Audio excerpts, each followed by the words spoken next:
Okay na to. For today's video mga kapares, ganitong luto naman sa isda ang gagawin natin dyan. Makabili nga pala tayo ng talbos ng kamote at meron din po tayo dyang kamatis. Kaya ito nga, simula na rin tayo maghiwa ng ating sibuyas.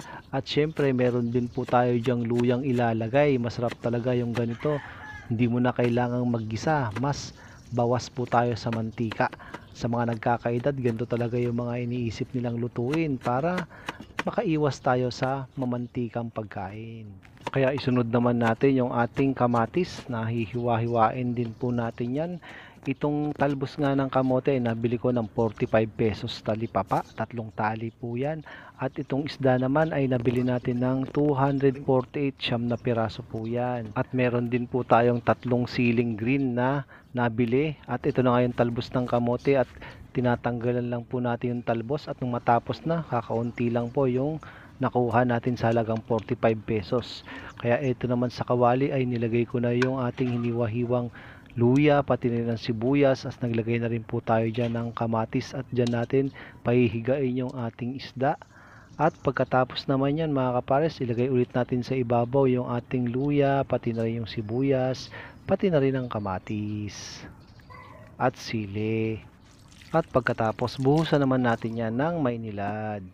At pagkatapos maglalagay rin tayo dyan ng ating konting asin. At kayo na pong bahala kung gaano kaalat ang gusto nyong ilagay. At tatakpan po natin yan at pakukuluin. At matapos na nga siyang kumulo ay ito na nga siya.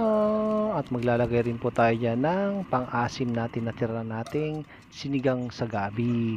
At pagkatapos maglalagay na rin tayo dyan ng ating talbos ng kamote. Ayan, tatakpan ulit natin yan. At kapag luto na, ito na nga siya mga kapares.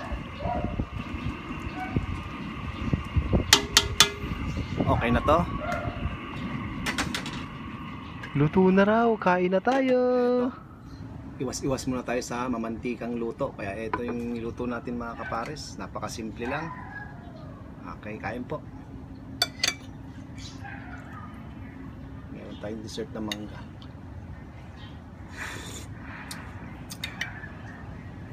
Asim gilig. Sarap. Sarap din siya. Kain po.